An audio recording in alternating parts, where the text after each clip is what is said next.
Ma'am आलू KG अनी खक लौरगे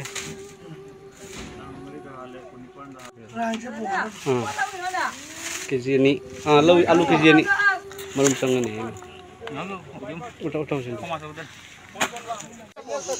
ma'am ngasing sim लौबिरे केजी अमगा 200 लुमी मैम से होली बाइबल ख्वाइदगी मरु ओइबा ख्वाइदगी मथौ ताबा सानबो पोती मैम अमु लोइगिनी अदुबो सिदी मतम चुप्पगी ओइना लोमा नाइदब सरगदा फावो थंबिगदबो होली बाइबल मैम फत्तबना चंगमा ngamदबो सेंबा ख्वाइदगी मरुनी से दूरनी मैम से आइगी अखोइगी स्कूल तमिनरकपा इमानबगी दुकान नि मैम जेरुम से ट्रे अमा लौबिरगे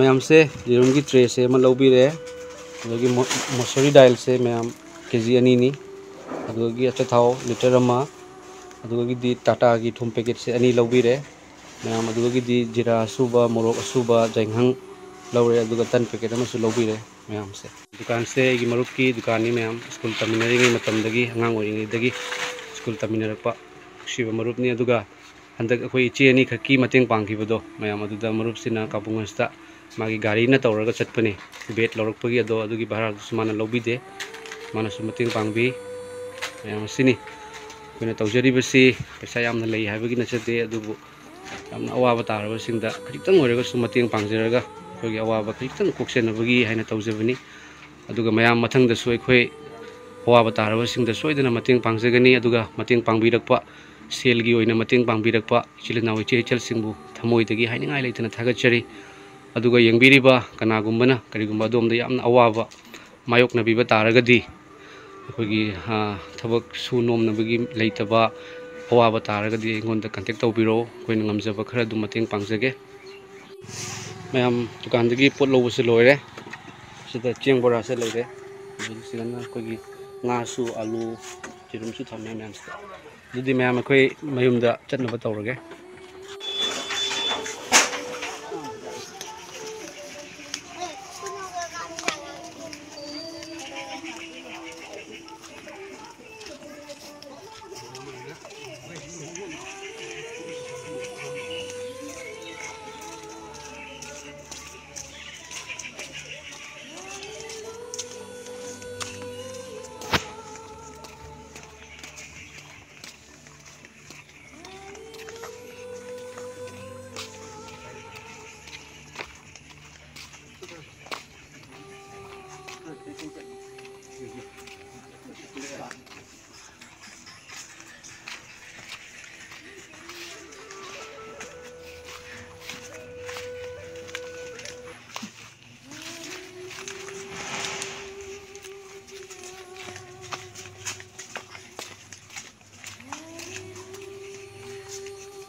Có đây gì?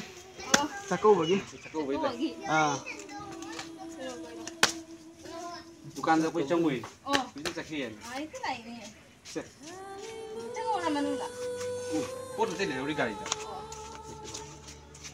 Oh ya, ini pura sih.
Van đi lại em chẳng.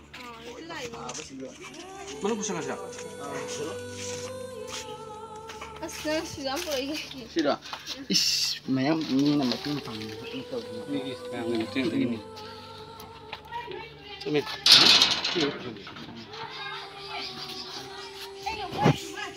Tuhan kita tetap. Tuhan kita tetap. Kita semua tuh. Ah, sana lewat ni. Mana? Tay tu. Saya semua tuh.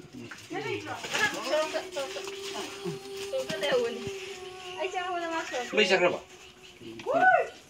Mai lakra. Ada sisi belak than. Ini jangan gitu nih kok. Kibejo. Kau ni pura isi. Kakak, aku ahan begini, starting ni ko. Tap tam lalu mating pangakan ni. Ado gas cylinder aku kau hai ni ba. Hai na bodo kau black tu lalu bodo sunu ngai tu. Si black tu jadi. Ado na cecang matong matong tarik kamera. Ado tu kon na kau tahu ke. Ko kakak. Aku na mating pangi se kakak itu kari paui. Kakak, kari pau ke ba kakak na kari hai. Ngai pau ke. Hoi. Se aku na lay hai na tu guna te ko. Ado kau gi awal benda. Sarug yamina ba haibo adogi amit se manasu mating yam pangi ko ga masu mating pangba yauri bani aduna mangodi pot lawrei ne ba the pot sigi mana te keno lawdra bani he na lawdra bani magi purak pagi keno mamal do adugo dum pira bani ko aduni ado bible pi bodo leirwa kawana ne se keimate chon bible ni like ni ko like se gi kawana thong lan thong chumi si like se si lai se chumne cham cham lai na te kakama si lai se ai ju hana matam ma de khangom te adu bu ai gi ai ngonda ana bai pa yam la khi ba matam da adu ga ina si lai se pa ra ga ina so ru ko yam na pangal kan gi ba mai lai pa bi ko nung ma de ne ma chang wa ga su lo na pa to ba ya de ba na to ta cha lo do pa ko si bible sina word of God surgi wahai ni ko na se le de ta gi mung da hatta ba kari ba hatta shaitan put pe pe mo to ko se ko aduga ana bu su fan go isanu ga ko abiu su pa ko do pesa oina policy na makka mate pangjarom ge pai ba se pai ko ko gi manipur da gi chilna o che chal ke ana ko jisu krishna ma ne thajaba mi se na mate panan ni ko ka ga to pi lage haje India, aku ini suruh itu jalan laku, isenu, Bible suka bikin kau itu. Demi, Yang dia sini nam sok pada. Nah, betul sok. Itu kau punya siapa dia? Anak tu pun Ini kidney tu ni. Kidney sih ini mungkin 16.8 mm. Do aku doktor negara operation tu dia harus habis ya. Ini aku pun nggak mampu tu. Ini Bible suka apa prayer tahu apa. Sini mana? Right tu. Mungkin tahu apa. Saya koi kerja gini nanti pura wall dah, entire wall dah. Semua testimoni hai, betul. Yang mana thol kene. Dokter kami uji itu prayer tolong ke, mana? Itu prayer tolong. Jadi pun nama ini tahu isi, ini nanti. Jadi usi macam sudah mirip usuna masa lagi jadi khaneris. Ini nungai aja lorin khali ni. Itu pasal kita lagi dah. Itu bu kawin awal besar. Ini semua kawin besar. Ini rinjal riba, ini bukan milik Yesus Kristus ya. Magi aning mana, magi wahai yang mesti patut saya lakukan.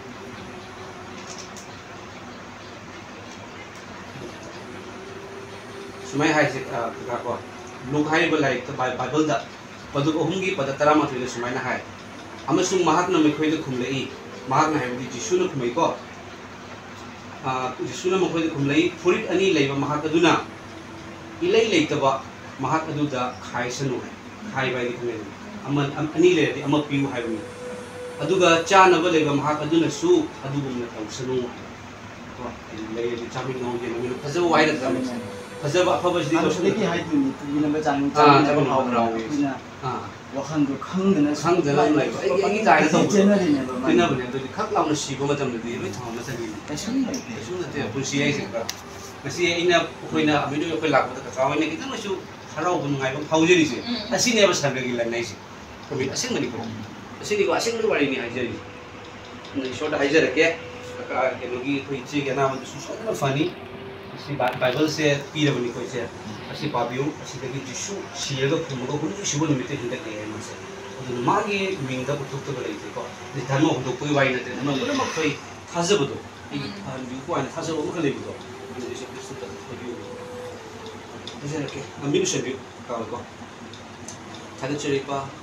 deshe biu mapu ipana hakku suki matik thada chei ipana hakki loina bibagi mapal nani warba kanasu lejedraba tabuk suningai gi khangjadraba kakawi gi cheu gi mekhogi nung manung dai pan hakna namjaba khara dang wai su thajen kaya gi mating dagi mating pangjaba ngamhan bi gi dum thang cheri pa khoina mating pangjari bese sarba khattana taduna hakchang gi obi su mating lak po ersen ipai sho healing gi obi ana ba fa ba su mating lak po ersen sarga gi pangnan do ipai sho yum musi haitha bi pa sarga na phambalo ni ta ro pan khumil koi bi ba leshem bi ba maro lo humo se bi ba sarga malem pangi mapu ipan ngonda haijiri bani chesigi magi anaba se ipan hat na khangi magi makok tu gi na makok phau bo ipan hat na rose ta ta ki bi ina kupsin du nei pa magi anaba lo thuk bi ro isu adu kakagi mamita lungai rekti ba sisu pa na hakki thokja du na hakki mille na jisu gi mille na pha ba hai do ore se ni muslim maram kai blessing la ko isu mi gi mateng kaya kaya la ko isu ipai so hiram pun makte yu sida ipagi nushi bagi thoma do do pi ha duna Lord Jesus gina kinasan pagi minda thaga chugu le ni jari amen amen dai me chala si phải đó phải bên khang để tham ngom chắc đi ngai phải phone rồi kan sing phải phải che ko chalu hi ge ka chalu hi ko phải phải mayam mating pangjerame mayam singi Sukristana kanbiba Sukrista gi thojal phangbiraba chilinaw iche chel kaya gi mating dagi mase oithokpani yam thagachari mating pangbir pupunamakku mayam family aduda Holy Bible pibirame aduga mekhogi khara awaba kokchenabagi damakta cheng keji jangkhai cheng se mayam mekhogi yumgi local jum dagi cheng duni aduga gi thau thum mathau taba singdo aina loina mekhoida pibirame mayam jerum dusu kesama pibirame aduga makhutta sul palisingama kes oina pibiramani mayam sini Yesu Krista gi nungsiboda tabang malem na khangbo isano mahakti dharma sandok balak punati adu pap koppi balak pani haido mayam khangbo isano mayam makhata na khoi mati mi gi mateng pangminasi awana gi mateng pangminasi mayam adu kana gumba yengbiri ba singda kari gumba yamna awaba mayok na bataraga di adum contact tawbiro khoi thajirba Yesu Krista na kanbiba sarga gi macha mayam ma leiri khoi ngamja ba mateng soidana pangjar kai thagachari yengbiri ba punamapu kanbiba mapu Yesu Krista na hene loina bibo isano hatta budagi kanbibo isano manung matam chadana siana ba thokka da budagi adum bu kanbiduna lomba nai da sargada thambibo isano thagachari mayam matang sida musinjarage Yesu Krista kanbiba mapu mahakki minglena kwaidagi athoibane Yesu Krista na yai fare